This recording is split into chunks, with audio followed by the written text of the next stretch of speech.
$1 billion. It's like some kind of $1 billion, right? 32 billion or something. I know the answer.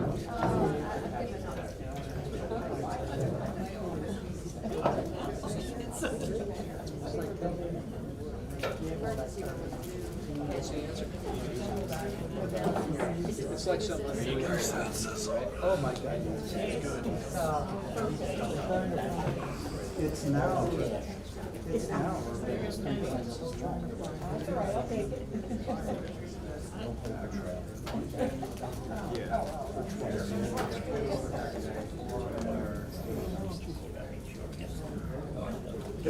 You're putting your I'm using this mic.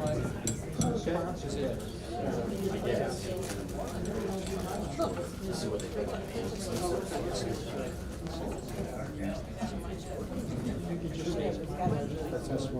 I'm gonna raise it.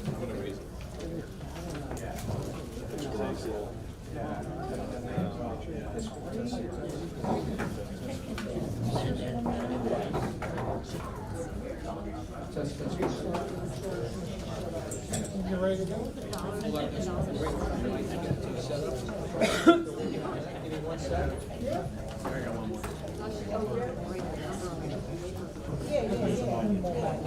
Want to do the answer before or after? No. See, I mean, Let them think of that. One, two, three.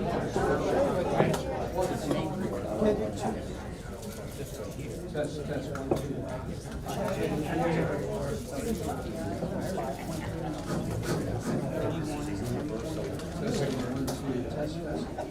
That may be good. better? I think so. Yeah, I think so. How's the sound back there? You guys can hear me okay? All right.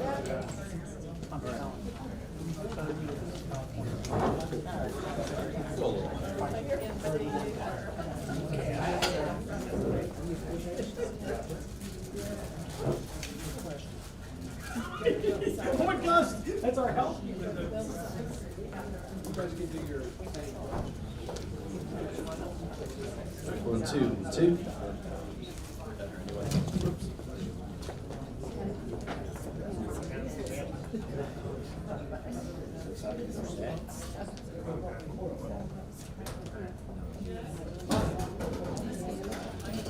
Men's room all the way around. All the way down and around.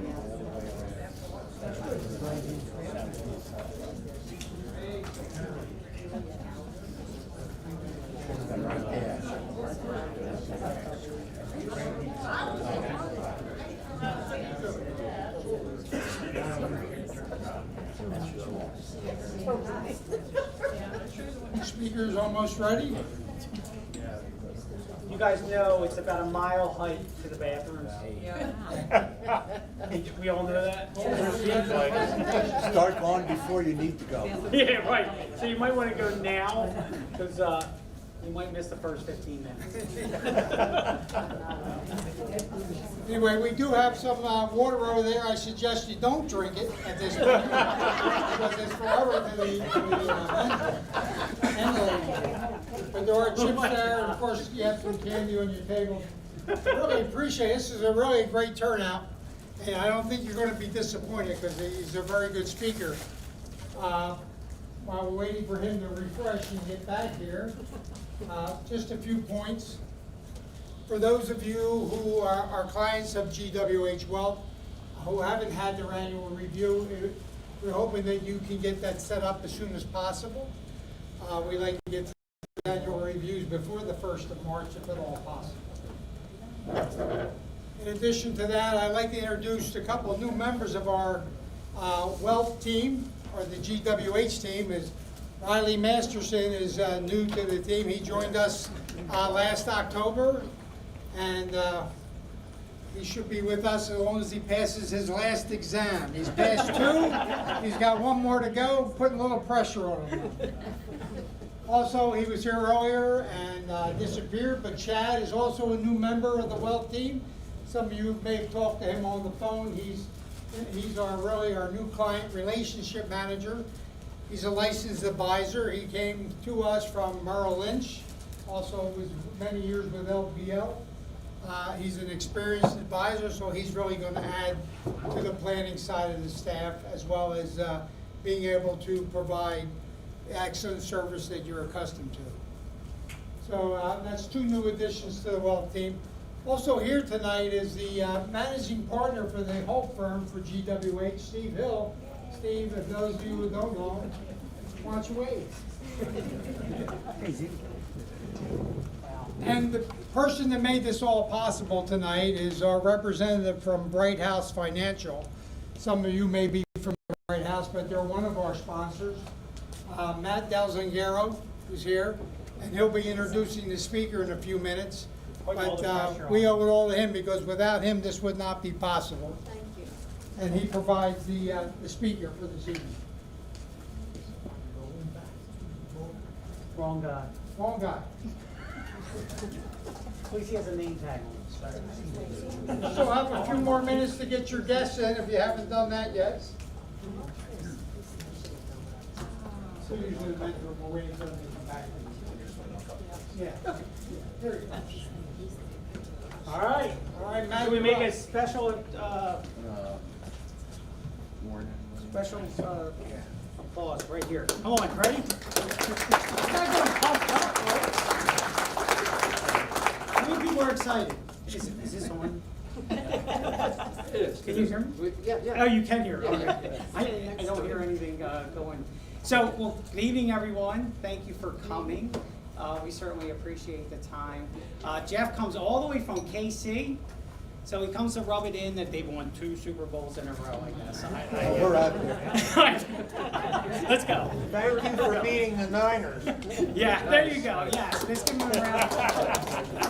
So, Mike, thank you so much. GWH is an unbelievable team that we have the privilege of working with. So we can't thank them enough for the business. Thank you for all that who trusted their money with Bright House. We certainly appreciate it. If you have any questions, I'll be around afterwards. If you want to ask me, I'll be more than happy to do that. I'm going to throw a monkey wrench into Mike's question. He asked you how, a penny doubled every day for 30 days, okay? Well, there's 31 days in April, right? That's tax season, correct? No. 30 days. 30 days. No, there's 31. January, February, March. Oh, you're right. My bad. So there's 31 days. You got to guess that number. But more importantly, it's not how much it accumulates to. It's what is the number if you tax it at 28% every day after you double it. Then figure out that number. There's nothing left. We'll leave that for the next workshop. Yeah, right. So with that, let's get to our speaker. Jeff Lanza comes all the way from KC. He's the #1 FBI agent, keynote speaker, a phenomenal presentation you guys are going to expect, a cybersecurity identity theft expert. I just had the privilege of watching him about an hour ago give this same presentation to about the same size crowd, and they were absolutely blown away. They certainly appreciated all the insights, the little tricks. Please, I hope you guys got pen and paper, because you really do need the notes, because he gives you these little tips and tricks that you're going to walk away with. So he inspires and entertains in this timely and pertinent presentation. It focuses on how criminals try to trick us, steal our identities, and commit cyber fraud. He demonstrates simple steps we can employ to keep our identities safe and stay protected from a plethora of cyber scams and frauds that pervade our society. He provides easy to implement solutions to real-world cyber risks to watch for and where not to click. And you're going to learn a lot of this stuff. Folks, I fell victim to this. I thought I was smart. I thought I knew technology. I was driving. I was a knucklehead. I clicked on a text that came from my bank, so I thought. And when you're driving, you're a little bit distracted, would you say? And I ended up losing $16,000 from my bank. So one of the sites that Jeff's going to share is the little tricks that they do. I wasn't paying attention, obviously, driving while doing it. I logged in, I thought it was my website, and I lost $16,000. But luckily, my bank returned that money, but it was unfortunate and it was an inconvenience. So with that, Jeff has been shown on every major network. You got CNN, Fox News, NPR, CNBC. I mean, he's been everywhere, and it's a privilege to have Jeff Lanza. Thanks, at our Matt. Thanks so much. Thank you, sir. Thank you, Matt.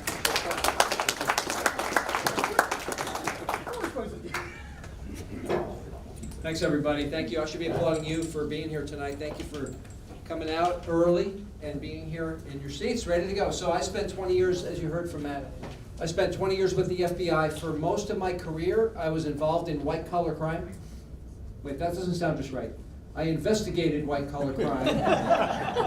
Cybercrime and identity theft are two types of white-collar crimes I want to focus on tonight.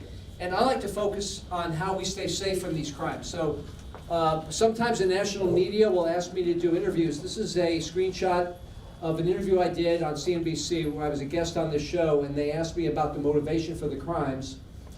Profit is the motive, and there's some ways we can take profit away from the criminals, which will make it less likely we'll be victimized. I'm going to show you that in just a second to keep us safe from one particular type of crime. So first, before I get into that, sometimes people ask me, when you're on national TV like this, right, and it's live, what happens if they ask you a question that you don't know the answer to?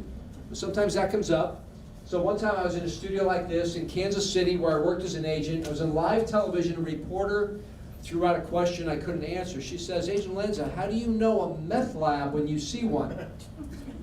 That's the wrong agency. See, that's the DEA, not the FBI. But I got to come up with an answer because it's live television. All right, so here you go. How do you know a meth lab when you see one? All right, there's your yellow lab. There's your black lab. The chocolate lab, and there's your meth lab right there. So CNN was shocked by that answer. But I use that example for more than just humor, also to show you sometimes we don't always get what we expect that we're going to get. When it comes to cybercrime, there's a lot of sleights of hand out there.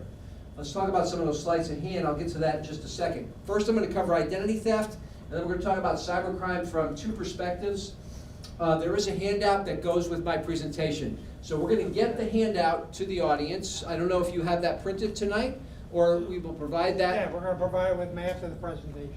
After the presentation. It looks like this. It has all the things we're talking about tonight, plus a lot more information as your permanent resource to tonight's presentation. So everything is going to be on there. All right, a couple things to do, easy things to keep safe. First of all, create an online Social Security account. This is regardless of your age, but particularly important if you're 62 or older, because a criminal, if they had your information, your Social Security number and your birth date, for instance, they can set up an online account at this site and they can have your benefits sent to their bank account. Now, just because you have an online account doesn't mean you have to collect benefits, but you don't want somebody else to collect them using your identity. So setting up your My Social Security account at SSA.gov is a good idea to prevent one type of fraud. You set this up and you don't have to worry about it anymore, and no one can get your Social Security benefits. Second thing I recommend is to freeze your credit reports. We almost have to assume our Social Security number is out there, potentially in the hands of a criminal right now. There's been so many breaches involving socials. If you look at this press release that went out from the Department of Justice about a bust that took place, an online bust that took down a dark web page where they were selling socials and dates of birth. And look how many people had their information out there. Lots of Americans had their information for sale. And just because the government shut this dark web page down, it doesn't mean there's not more sites out there with them doing the exact same thing. And look how much revenue it's generating for criminals. It's a big profit center for the crooks selling our information. So how do we take this profit away? We freeze our credit reports. If you freeze your credit reports, then they can't open up loans in your name. They can't get credit cards in your name because those applications get rejected as your credit reports are frozen. So how do you freeze your credit reports? So when you get the handout, I'm going to blow this up for you so you see there are 4 credit reporting agencies, not just the big 3 that most people know about. There's a smaller one called Innovis. We want to freeze that one too. All 4 should be frozen to stay fully protected. And I've listed on the handout the websites of the credit reporting agencies. So you go directly there to freeze your credit reports. And I'm going to give you one example to show you how easy it is. And I've done this myself. And I know it's easy to freeze your credit reports. Pages look like this. This is TransUnion's page. You add a freeze. If you need to lift the freeze to get credit checked yourself for a car loan, a new credit card, anything that requires a credit check, you can simply lift the freeze. And you can also protect members of your family that could be vulnerable to identity theft. It doesn't affect your credit scores. It doesn't affect your credit card relationships. And all of it is free. It doesn't cost money to do any of this. And why not do it to stay protected? No profit for the criminals. It'll be less likely that we'll be victimized. They can't profit with our personal information if you freeze your credit reports. Now the next thing is more of an ongoing thing, and I'm going to start with your mail. If you have a mailbox that looks like this, please don't ever do this. And you know what I mean. Don't mix pansies with salvia. It just, they don't work well together at all. Criminals steal mail. Never put sensitive information in your mailbox because they may steal it before the post office arrives. Mainly, they're looking for checks. If you put a check in a mailbox, they can wash the ink off a check, and they can write the check out to themselves. That's called check washing. It's been around for a long time, and because your signature is still on the check, banks are making it difficult to be made whole if this happens to you, and you don't want to deal with that hassle. So there's a couple things you can do to stay safe from check washing. First of all, take checks to the post office. If you're mailing a check to an inside location at a post office, not an exterior blue box, they're not secure enough, they're broken into around the country, criminals looking for checks. When you write checks, use gel pens to write your checks. Pick up a pack of gel pens at your local Staples or Office Depot. Buy, or even the grocery store has gel pens. It makes it more difficult for them to wash off the ink because the gel pen, the liquid gets absorbed into the cotton fiber of the check paper. So write your checks with gel pens. Pay bills electronically. We'll talk about phone security. We'll talk about computer security tonight. If you're paying bills online, you're not dealing with checks at all. No one really wants to write checks, especially in the younger generation, and we should be the same way. Try to eliminate checks as much as possible and have alerts set on your financial accounts to make sure you're notified in case of fraud. If someone tries to wash one of your checks or finds access to one of your accounts and tries to get money out of it, you're going to get a text message notification. This happened. And if it doesn't look right, you can then address the fraud right away. It's a better chance that you'll get money back if you know it sooner rather than later and prevent further fraud. So all these things will help keep us safer in terms of our transfers of money to other people. Sign up for electronic delivery. This is a great way to stay safe from fraud because criminals target these items in incoming mail. They target them in trash if they're not shredded properly. So you want to sign up for this not only to save some trees, but also to prevent fraud. It's a great way to keep that paper out of the hands of criminals. Watch out for people who try to call you and they act like they're with a federal agency. They act like they're with a major retailer. And I guarantee if you wanted to get a hold of these agencies, these organizations, it would be hard enough to do that. They're not reaching out to people and calling you. Amazon doesn't care if someone bought an iPhone on your account. They like it when that happens, right? Your credit card company will catch fraud before Amazon even cares about it. So don't believe them when they say there's a problem, give us your information. Remember, you don't give information to people who call you. If you made a call, that's a different situation to a number you know to be for an organization, but not when they call you or tell you to go to websites where they may direct you to a bad website where they're going to get your information. Text messages can also be used for fraud. If you get a text message that looks like it's just a mistake, don't even respond. Sometimes they send these out to find out if it's a real phone number, and if it is, they'll sell that phone number to someone else. You get more spam or scam text messages. Don't click on texts that contain links unless you recognize the information or you recognize the sender. They try to get you to go to places on your mobile device as well. And this one is kind of an amalgam of different tricks we may see in a text message. No one's giving anything away for free, number one, and they're not notifying you of these things in text messages. Don't reply or go to websites that they direct you to in these text messages. It's the way that fraud can begin. Now, if let's say you were you responded to one of these and they told you to go to a website like Amazon. A lot of imposter sites have been set up to get our information. How do you know you're on the right site? Well, if you went, thank you. If you went to Amazon site and you want to make sure you're not on a lookalike Amazon site, always make sure there's a lock. Chances are if there's a lock, it indicates you have a secure connection and it's encrypted between your computer and the website. But there's more you can do with the lock. Clicking on the lock gives you a drop down and it tells you a third party has verified the authenticity of the site. So you see the third party says, this is actually Amazon's site, we've checked it out for you, and you see that certificate. And so you know you're on Amazon's site, not some phony site. And I'm not just talking about Amazon, it could be any website where you're providing personal information, a financial site, or any place where you're gonna log in, provide some personal information, you wanna make sure you're in the right place. And clicking on the lock helps reveal that for you. Now, Matt, who introduced me, told you a text message that he got that led to fraud. This is not the same example, but it was a similar thing. It happened to another person that I know. They got a text, said about a wire transfer, and this person got this text message that said, I didn't do a wire transfer, so he immediately responded, no. Within a few seconds, he got a phone call with a spoofed phone number in there. It had the bank name. Had the bank name in the text, had the bank name in here. He got the phone call, he answered it, he thought he was talking to his bank. It was a trick.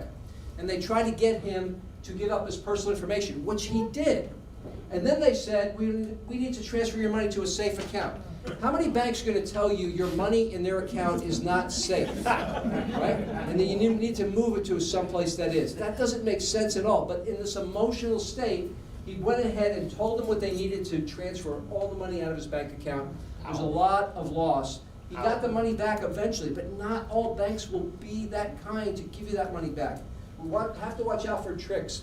And again, it's an emotional thing. They're trying to get you to do something quickly because something's wrong. It's only going to get worse unless you fix it. And none of this makes sense, especially moving money to a safe account. How do you know you're really getting a text message from a bank?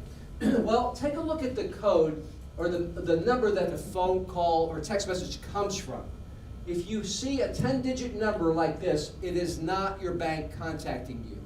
There's something called short codes. Short code is a 5 or 6-digit number that they use to communicate with you. A financial institution or utility has to apply with a short code registry to get a short code so they can communicate with their customers this way. Criminals can't apply and get a short code, so they're going to use the old-fashioned 10-digit number, not the bank. If you see your short code, it's more likely your bank, and you can always contact the bank and say, hey, are you sending me this information? Is this really you, if you have a question? But if it's a 10-digit number, it's definitely not your financial institution. They all have short codes. Sometimes criminals use emails to commit fraud. If you look at this closely, I doubt the Treasury Department is communicating from a Gmail account and asking you in a non-secure email for personal information. What is your routine number? Anyway, I think they mean routing number. But why would they need that? Because in the contents of the email, they say they're going to send you a check. So why would they even need a routing number? So again, none of this makes sense at all. Okay, we're going to have a review at the end. There'll be time for questions. And then you have the handout as well. We've covered a lot so far, but I want to move on and talk about cybercrime in a little more detail. I often get asked, when did you join the FBI? 1988 is the answer to that question. I have a picture of me in Quantico, Virginia, graduating from the FBI Training Academy. That's me 36 years ago now. And you can laugh if you want. You might be wondering, is that Groucho Marx joining the FBI? Is that our presenter today? Is that like a fake mustache? Hey, it was the 80s, you know? Anyway, and people say, hey, you're going undercover in a disguise. I'd be a terrible undercover agent. That's not my personality at all. Anyway, I joined the FBI because I wanted to investigate the mob. And in the 80s, the mob was a big thing, right? And so I got that interest because my family had a tradition. Now, I grew up in Connecticut. I come from a big Italian family. There are 5 boys in my family. And we had a tradition every Christmas. We sat around a TV that kind of looked like this back in that time, growing up. And we used to watch a movie on Christmas Day every year that taught me about life and loyalty and how business should be conducted. And everybody thinks, oh, you watched this movie. That's not the movie we watched. Now, that's a good movie, but not the one that we watched. The one that we watched that taught me life, loyalty, and how business should be conducted was this movie. And a lot of people think that's weird. And it is kind of weird, but that's my family, not me. So, but that got me interested in the mob, investigating the mob. So when I got to Kansas City as a new FBI agent, I put up my hand and I said, you got any mob cases I can work on? And they go, yeah, we have a wiretap on a mobster's phone. You can go in there in this room and sit on the wiretap. So I go in the room, I put on the headphones, and we're listening to a phone of a guy named Tony. Now there's a lesson here, so watch what happens next. Tony gets a call from Joe. As we listen to the call, here's how it goes. Tony says, Joe, I'm really glad you called. And Joe goes, yeah, why? Tony goes, I got a little problem. I think the FBI is tapping my phone. And Joe goes, well, what are you going to do about it? And Tony goes, well, I got a new number.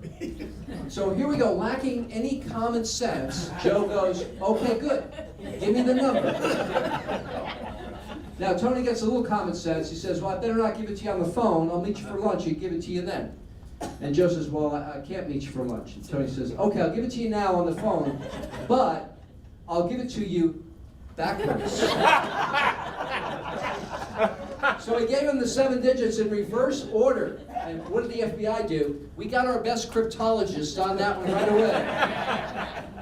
We had the number decoded in record time. It just took 6 months with the powerful computers we had in 1988. But I use this example, it's a true story, not the 6-month part of the story. But the phone call is true because it illustrates a key point. You know, how critical is common sense in everyday life? When it comes to preventing fraud, it's important too. Because criminals are trying to manipulate us so we're not using common sense. They want us to use emotions to make decisions. And when we do that, we might be more easily tricked. We can't assess risk as easily when we're thinking emotionally. So let's look at some of these tricks that involve emotion. And this is a typical one. If you, an account takeover, as the term implies, is where someone gets access to an online account. Now, one way they can do that is with emotion. If you got an email that looked like it was coming from the IRS, you might have an emotional reaction. But the IRS is not going to send you an email right off the bat, right? You're going to get physical letters if there's a problem, and not phone calls either. You're going to get letters first, right? So the email doesn't make sense, but emotionally you may open it up and see, this doesn't make sense, but emotionally some people may click on the attachment. And if you click on the attachment, it could put malware on your computer. Now the word malware comes from 2 terms, with the operative word there being malicious. If that gets on a computer, bad things can happen. Right, so let's see what can happen. Let's say and it happens in the background, so most people don't even know what's going on your computer. Let's say somebody falls victim to this, and later on the same computer, it could be a couple of hours, couple of days, couple of weeks later, they put in their username and password, and the malware is kind of watching what they're doing. And by the way, did you know that Monkey is one of the 25 most common passwords that people use? Why is that? I have no idea. It's certainly not a strong password, but you'll see more later why that's so important to use strong passwords. Anyway, the malware takes that information and sends it to the bad guy. Now he's got that. Now he may try to log into those accounts. He knows what the sites were that you were logging into, and so he could hijack those accounts, and that's a bad thing. But it's easy to prevent it from happening. So if we're just careful where we click. So in emails from unknown senders or suspicious senders, or ones that don't make sense like this, just don't click on the attachment in the email. And that'll keep us safe from this if we avoid the attachment. Now sometimes there'll be links in there that will send you to other places where bad things can happen. But the attachment is immediately going to potentially, in this case, put malware on your computer. So avoid the attachment. You see an email you don't recognize, there's something attached to it, don't click on that attachment. Now, there's another thing you can do to see if the IRS is really sending this email, and that is hold your mouse over the sender. Hover, not click on it like we did with the lock. That's something different. Here we're holding it there. This is spoof to trick us. They're making it appear to be something else, somebody else sending this. If we hover, we'll see that it's not coming from the IRS, it's coming from someone with a Gmail account. So another indication of fraud. Hovering helps reveal that as well. The next example is illustrated by these 2 pictures. Who do you think of these 2 people is more likely to end up on an FBI wanted list? Both? Oh, sorry you said that, because this is actually me at 15. No, I almost look like I could join the mob, not aspire to investigate the mob. Anyway, so I've never been on an FBI wanted list to date, but this guy currently is. He's wanted by the FBI today, and he doesn't live in the United States. His name is Igor. He lives in Russia, and he's been indicted, under indictment by a court district in Texas since March of 2022. For doing what? Stealing login credentials, selling them on marketplaces online, authentication tools, and identifiable information. And he's not coming to Tyler, Texas to face a judge because Russia's not going to extradite him here. So no consequences, no deterrence, so the crimes continue. Unless we know how he operates, and not just him in Russia, it could be dozens and dozens and hundreds of people that are in different places around the globe, including some that be as close as Canada, which we may be able to extradite here, but it's not so easy. All right, so let's look at another one of his tricks. It's the fake website. Now, this is an email that looked like it was coming from a real bank. I've taken out the real bank name, which was here. I've taken out the logo, which was there. But criminals dress things up to make them look real. I'll just put a generic one in there to show you how criminals try to make things look more real so they get you to click on the link. The emotional part here is not something bad that's going to happen. It's something good that's going to happen. You're going to make a few dollars if you fill out a survey. Well, that's just the ruse to get you to click on the link, which looks okay. I mean, it has the right format. It's not a sketchy looking link. It looks okay. But if we hover over the link to see if that's really the true link, we are going to see that it's not. So hovering showed you how we did it with the sender earlier. Now we're going to do it over the link. We can see that's not the website of the bank. That's some, again, very sketchy looking there. Hovering reveals that. And there's also two letters which indicate that website's in a foreign country. How do I know that? If you see a dot and two letters in a web address, that's a foreign country code, and you might imagine where that website is hosted. That's in Russia. Again, this is a real example. I'm not making this up. That site's in Russia. I doubt your bank or my bank is hosting websites in Russia. So hovering helps reveal that as well. And so what's the trick? What are they trying to do? Well, they want you to click on the link. It's going to take you to a fake website. Looks like the real thing. And the criminal is monitoring that. And they're hoping you put your credentials in there, and that goes to them. And then they're going to try to log in on the real bank site. Now, most banks are not going to let that happen so easily. But still, we have a role in online security. Banking online is very secure. Mobile banking is even more secure. We'll talk about that in a second. But we don't want to be the weak link. We want to make sure that we log in directly. Even if an email looks good, as I showed you, even if the link in the email looks good, as I showed you, we're not going to log in through the link. We can go to the bank's website directly, and we can see if there's a survey and money available. We'll see it there. Right? So we don't have to go through that link and put in our credentials that may be an imposter site. Also, I mentioned earlier setting up alerts on financial accounts. Credit card alerts. If someone's using our credit card and it's not us, we want to make sure we know about it sooner rather than later. Same thing with financial accounts. Money's being taken out of our account. That doesn't sound like me. You call the fraud hotline right away. And the sooner you find things out, the easier it is to reverse fraud and prevent further fraud. Alerts are a very important component of security in case something happens, just in case it happens. Mobile banking is very secure. The apps are locked behind many layers of security. We just want to make sure that we have our phone locked down as well. That's the first layer, and we're responsible for this.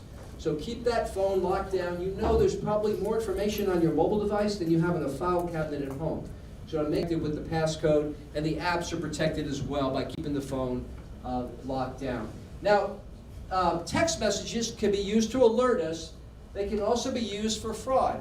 So if you get a text message that appears to be an alert, you're always going to call the number in this case, on the back of your credit card. You know you're talking to the right people. If you call that number, you're not talking to some criminal who's going to try to trick you. Now here's kind of a funny one, and I don't mean haha funny, I mean kind of devious. So here a criminal has set up a web address, right? They put it into a text message, and they hope you press on this link. Now there was a bank name here. They don't want to be in this example, so I've just taken that out. but everything else is the same. But look closely, it's not even .com. It's .corn. So it looks like .com, and they're hoping that people don't notice the misspellings, or in this case, the letters that look the same, pressing on that. And that's going to take you on your mobile device to the browser, and they're trying to steal your credentials this way. Many people like to do online or mobile banking, so they're going to try to steal credentials through the device. Now, it's always better to use the app. If you're going to do mobile banking, use the app. You know you're locked behind many levels of security. You're not falling victim to this phishing text message in this particular case. I want to show you an email that I pulled up on my mobile device, and it looks like it's coming from PayPal. But if you look closely, PayPal is spelled incorrectly in a couple of places. But you don't have a mouse, right? You can't hover on a mobile device. What you can do is press it and hold it. Now don't release it, just hold your finger on it. It's also called the long press. And you can get that preview just like hovering provides you on a computer, and you see that that's not PayPal's site. And this is a real example. So I don't know what that is. It certainly doesn't look like PayPal.com, so I know this is a trick. And look at those two letters, .ac. That's a country code as well. It's not Russia. It happens to refer to the Ascension Island. The Ascension Island is in the middle of the Atlantic Ocean. Only 800 people live there, yet one person on that island is trying to steal my PayPal credentials with this phishing email. So cybercrime can range from nations who attack others and take out power grids. They try to hold computers hostage and extract ransom payments. Or it could be somebody on a small island that's trying to get somebody like me, trick somebody into giving up their PayPal credentials through a phishing email. So be careful and be vigilant with links. Even on mobile devices, you could get that preview by pressing and holding. I want to talk about account takeovers for email accounts. This is an example of how an email account may be taken over if we respond to this emotional issue, right? Someone's going to lock you out. They're going to lock you out of your Gmail account, and you're going to touch continue with verification or click on that. And that's going to take you to a fake login page for Google. They're trying to hijack a Gmail user's account. Now, maybe you don't have a Gmail account. Maybe you use a different email provider. All right, there's target emails for those individuals as well. Remember, when you see emotional things like this, where they want you to act expeditiously, that's when we slow down, we don't do what they say, and we don't reset our password through the link that they provide. We would log in directly if we have to log in and reset the password if we need to, but not through the links. That's going to take you to a fake login page for whatever email account that they're targeting. So I'll get back to that fake login page in a second. For email accounts and social media, also financial accounts, once you get to the right place, save it as a bookmark or a favorite in your browser. And then you can go to that folder and you go to the right place each time. You're not clicking on links to get to places, you're not typing things in where we might make a mistake, or you're not searching for things. We also might not end up in the right place. Once you get there, for these three types of accounts especially, they're important to protect. Save those for future reference. I know you've heard about strong passwords and how important it is to use strong passwords. No one likes passwords. They're a pain. It's a pain to keep track of them. It's a pain to come up with them. I have a solution that you might like better than that. We'll get to that at the end. But also, besides using a strong password, you want to use multi-factor authentication, also called two-factor authentication. When you think about it, the criminal may be 6 miles away, they could be 6,000 miles away. They don't have your mobile device, so they can't log in. Even if they have your credentials, they've gotten this somewhere else. It may not even be your fault. They can't log in because you get that fresh code which expires in 15 minutes. That's on your phone. So that's one way to keep the bad actors out of our online accounts. Social media, email, financial accounts. It's easy to set up and easy to use. And it's like locking the door handle on your doorknob, but also locking the deadbolt. You have 2 levels of security to keep your devices safe and your accounts safe. Back to the fake login page. All right, so let's say somebody named Mike is victimized by this.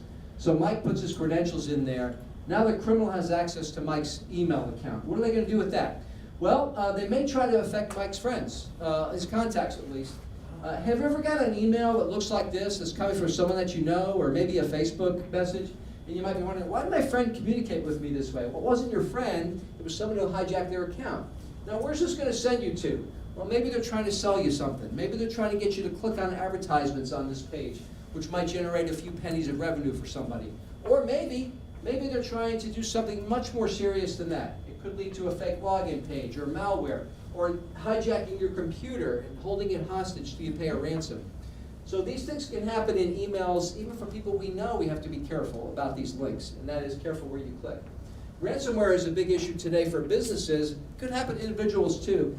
It's always important to have a current backup of your computer. Cloud backups work really well, so we can recover if someone tries to lock up our computer because we clicked on something that leads to malware causing that lockup. So backups are a really good idea, so you don't lose family photos and everything else that's important to you in a locked up computer.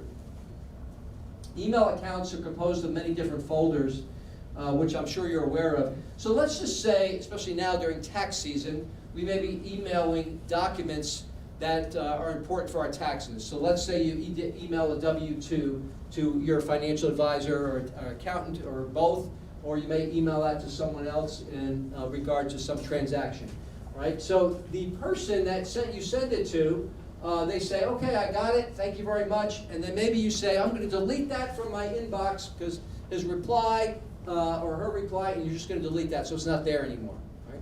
But it's still in your sent folder, and a criminal would know to look for that in that folder if they were looking around for stuff, if they hijacked your account. And even if you delete it from your sent folder, it's still in your trash folder. And criminals know to look there. It's there for 30 days or more. So if you get your email account hijacked, they're going to go in these folders and they're going to see what they can find. They can use searching easily to find things that may be sensitive. So never send anything that's sensitive through normal email channels. That would include things that contain your social security number. That's what we have to protect. So use a client portal. That's something that is provided to you, that you can upload things securely without having the risk of them being in the email accounts. And it's important to use those secure ways to transmit that information. This is a big issue today, wire transfer fraud, and I'm going to focus on one type that's been a huge problem for Americans, and that is romance scams. This is the FBI crime report for 2022. In March, we're going to see the next crime report come out for 23 numbers, but as of 22, it was almost $750 million has been stolen from Americans due to romance and related scams. And in terms of how they work, criminals will target people who have lost a loved one. They read obituaries, they target widows, they target widowers, they target others under different circumstances as well. They usually set up a fake profile on social media. The relationship moves to private conversations, and they at some point ask for money. It could happen quickly, it could be drawn out over time. And I'm going to show you a short public service announcement that will illustrate how this happens. PSAs have to get a very powerful message across because they only have a few seconds. So watch how this works in terms of a romance scam.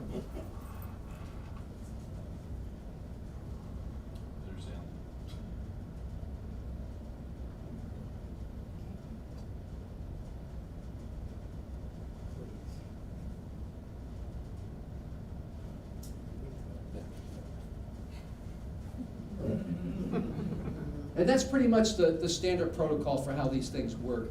If you know someone who might be vulnerable, a friend, a neighbor, family members, keep those lines of communication open. What generally happens is when they send money, it's too late. And then people try to rationalize their behavior, the victims, and they say, I've sent money, I'm not a dummy, it must be real, so I'm going to keep sending money until the accounts are completely drained.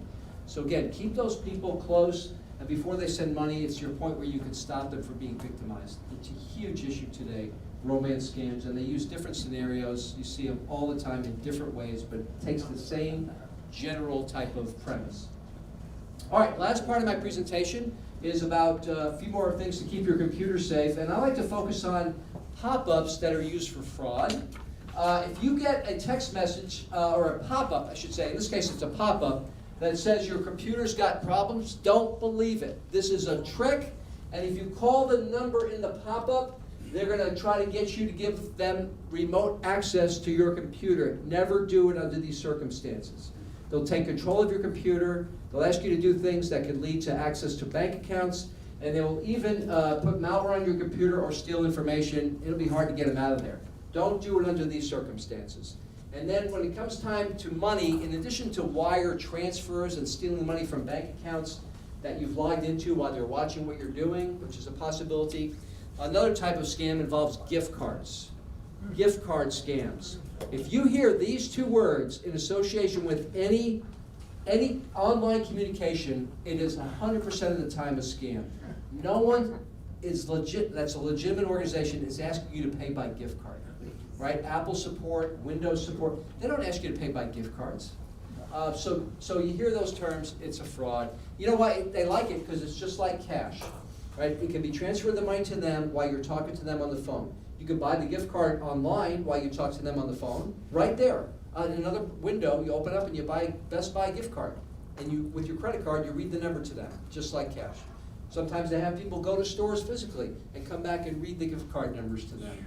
They're very convincing in how they trick people. And anybody can be tricked at any given time depending on the circumstances. So watch out for gift card scams. And then also, other types of scams related to emotions. Fear is a huge emotional motivator. But does this make sense that there's an outstanding arrest warrant for you and you can get out of it by paying with a gift card? Does that make any sense whatsoever? Do you think the FBI is locking up people's computers and asking for gift cards to unlock them? Like it says in this pop-up. Listen, when I worked for the FBI and I locked people's computers, I only asked for cash. And it had to be small bills, non-sequential serial numbers, in an envelope under a bridge. Greed is also a motivator, and criminals will, it doesn't make sense that you won a lottery that you didn't enter, or that you have to pay money to get your winnings for your lottery. None of that makes sense. And the grandparent scam is utilized a lot to trick people to thinking they have a grandchild in trouble. If you get a call like that or some kind of communication, discontinue that communication, call the grandchild, make sure they're really in trouble. Have a code word set up so you can identify if it's really a grandchild in trouble or someone trying to trick you into sending money. And they're using artificial intelligence to mimic the voices more effectively of grandchildren that have put information on social media, with voices being used in artificial intelligence to make it more convincing. So watch out for those as well. Now, what's this astronaut with 15 million bucks? All right. Did you know there was a Nigerian astronaut on the Soviet space station? Been there since 1990, and we've only heard about it when we got this email, even before the Soviet Union broke up, right? He's been there. Now, sometimes when you see scams as ridiculous as this, or some that are more sophisticated, there's always going to be things that don't make sense. And never let emotions impede your ability to see things that don't make sense. Now, here's pretty easy. He's a Nigerian astronaut on a Soviet space station. Somehow he's got American dollars in an American bank, but yet he can't use that to launch a rescue mission. We have to lend him money in addition to what he already has. Now, some people say, I'm going to mess with these people. I'm going to mess with them, and I'm going to try to get money. Take up their time. And so, don't do that. That's a rabbit hole. You never want to engage with these people. You'll validate your email address. You'll validate your phone number potentially. You'll end up spending way more time than you want to. Gigantic rabbit hole. And if you want to unsubscribe from emails that you may get, don't try to unsubscribe from something like this or tell them don't send me these anymore either. Don't engage with them at all.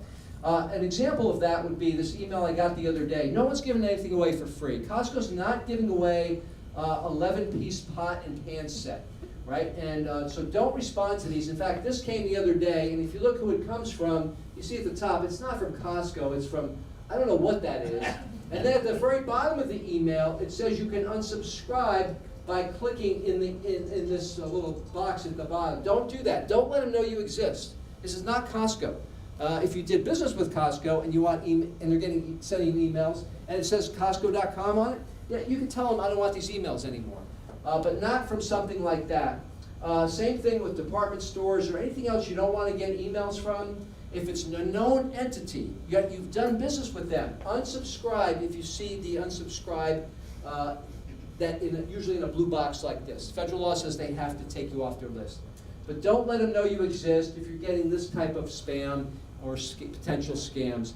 Just send those to your spam folder or junk folder, and your email provider will eventually filter these in a better way, so you'll see less of these. Next time it comes in, it'll go directly to junk, and you won't even have to see it. You don't have to get your email box cluttered up with this type of thing. Next thing is to update your software. This is easy.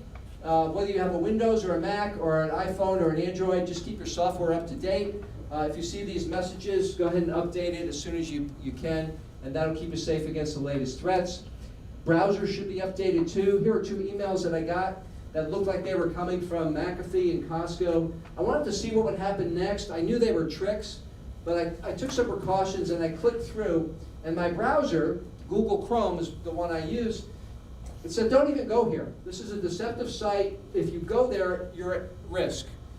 Don't go here, go back to safety. So your browser's trying to protect you as well, and they know about the current threats. If you keep it updated, they'll be warning you about the even more current threats, because they're refreshing their knowledge of those. So you see that on the browser page. Go ahead and update your browser. It could be Chrome, Firefox, Safari, Microsoft Edge. Keep those updated as well.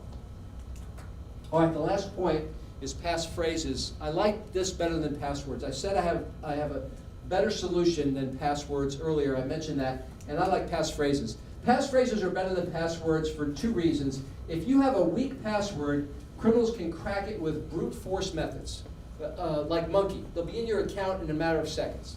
You can't do that with a passphrase, because a passphrase, and I'll give you some examples in a minute, is inherently strong because of its length. And again, I'll show you some examples. The other thing that passphrases protect us from is credential stuffing.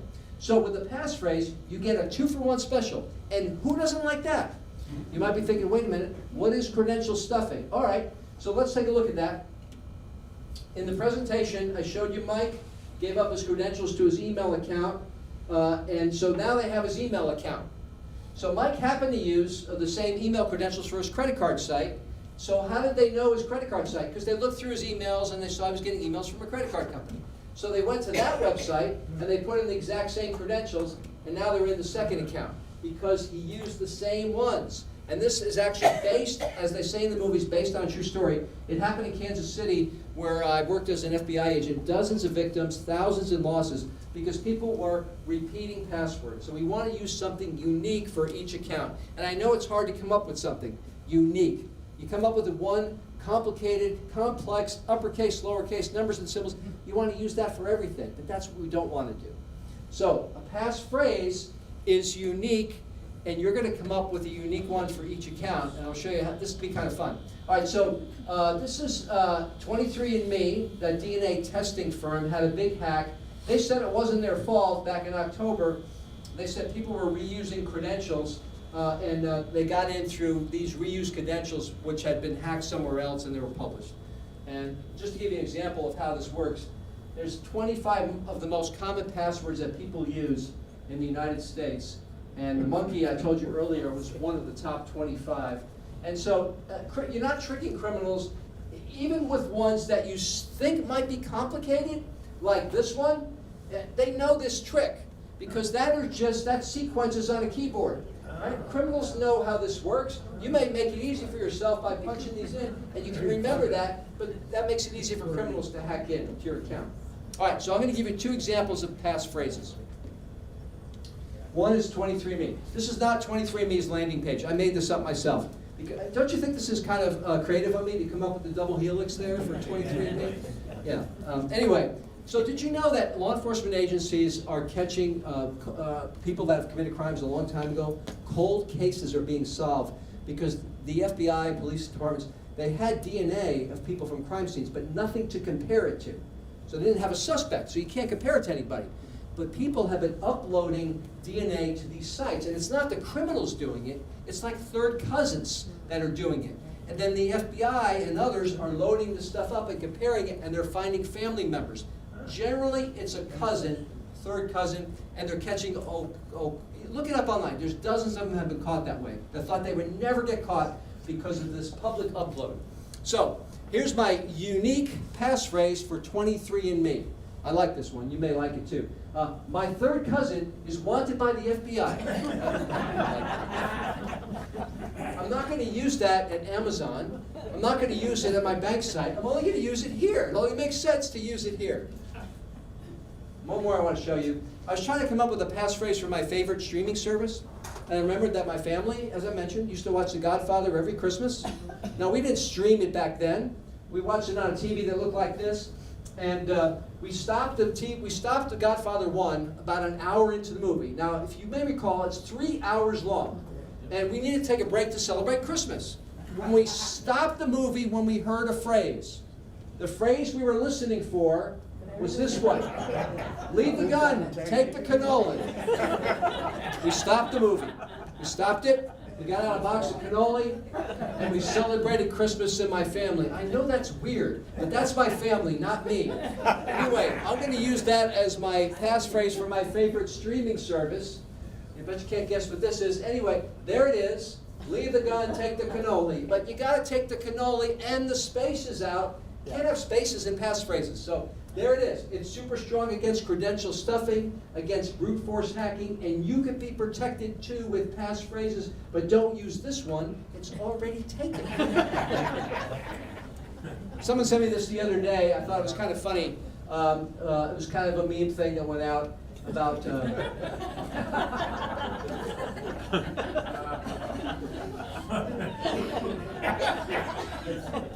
But it does illustrate a key point.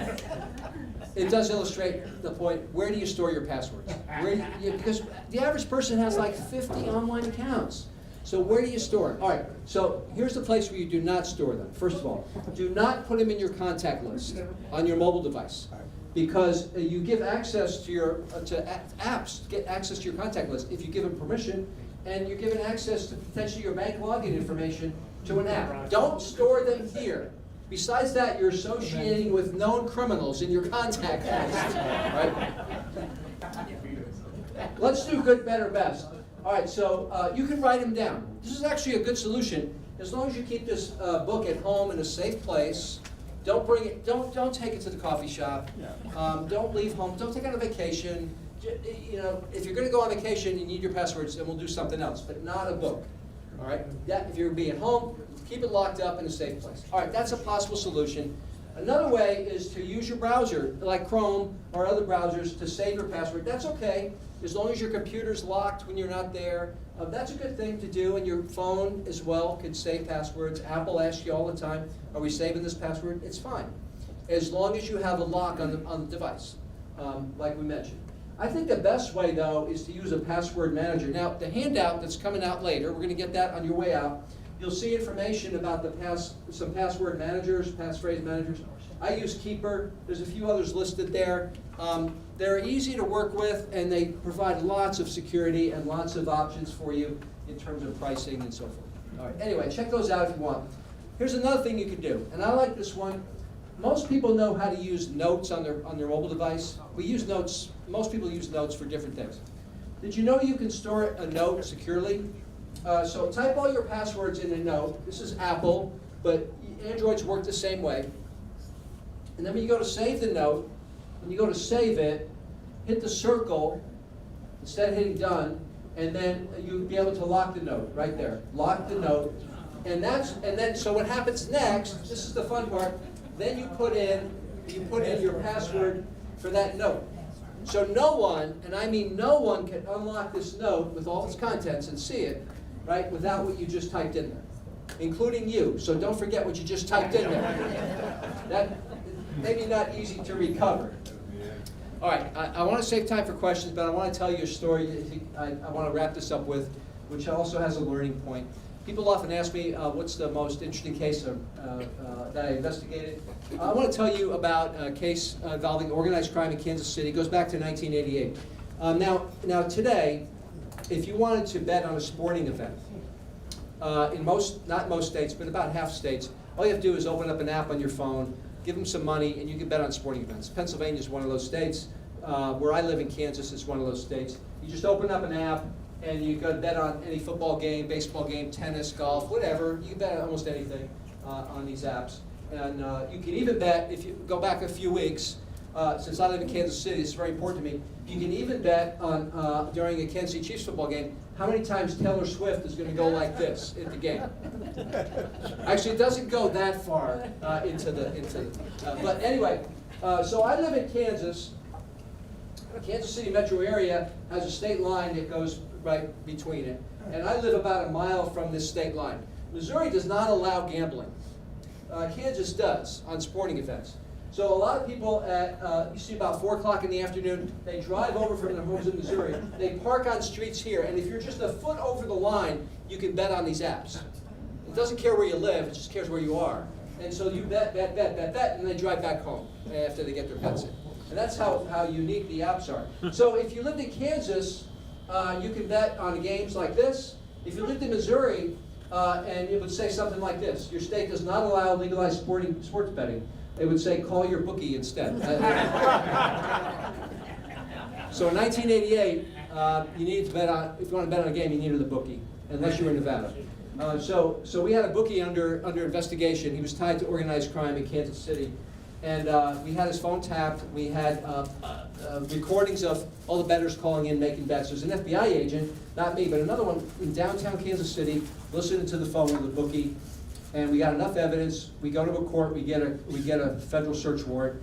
We go to the bookie's house. This is, remember, 1988. I'm brand new in the FBI. There's an agent named Al. He's in charge of the case. Al's a veteran agent. Al goes, Al and I go to the bookie's house. Al is interviewing the bookie, who's being cooperative. I'm at the bookie's desk. He's got all his betting lines, his scores from the day before, his list of bettors, and I'm gathering all this evidence. That's my role that day. It happens to be a Sunday morning. It happens to be the month of September. Baseball's in season, football's in season. I'm at a bookie's desk. What do you think might happen next under those circumstances? Right? The phone starts ringing like crazy. Thank you, the phone's ringing. And I don't know what to do because I'm new in the FBI. So I ask Al, who's talking to the bookie, I go, Al, what should I do with the phone? He says, answer it. So I pick up the phone. Now, before I tell you what happened next, I'm going to back up a little bit. In Connecticut, where I grew up, in a town called Norwalk, Connecticut, my dad owned this business. This is a picture of my dad's store from about the mid-1970s. I worked as a teenager in my dad's store. And these guys used to come in my dad's store, and they pick up the New York Post, which you probably know about. It's a tabloid paper. You flip it over to the back page with the sports section. You flip in about 5 pages, and you come to a page that looks like this. It's all the betting lines. So these guys would come in my dad's store. And as a teenager, I'd watch them and listen to them as they talked about what games they're going to bet on that day. They'd fold back this page, and they're circling stuff and talking about with their friends what games they're going to bet on when they get home and call their bookie. And I'm a teenager. I know nothing about gambling. I hear these guys saying stuff like, I'm taking Baltimore -2. I'm taking Philly +155. I'm taking the over on the 49ers. I hear all the lingo of gambling, and as a teenager who knew nothing about it, I learned it all listening to these guys in my dad's store. And that's my story, and I'm sticking to that. All right, so let's fast forward 15 years. Now I'm at the bookie's desk. I'm with the FBI. I got my FBI official raid jacket on, blue jacket, FBI, yellow letters on the back. You see that on the television advertisements. There's like 20 FBI shows on now. Anyway, a gun, a badge. We have the search warrant. The bookie's phone is still tapped. There's an agent downtown still listening. The phone rings while I'm at the bookie's desk. I answer it. The guy says, who's this? We're not undercover. We're just busting the bookie, not the bettors. So I go, Jeff.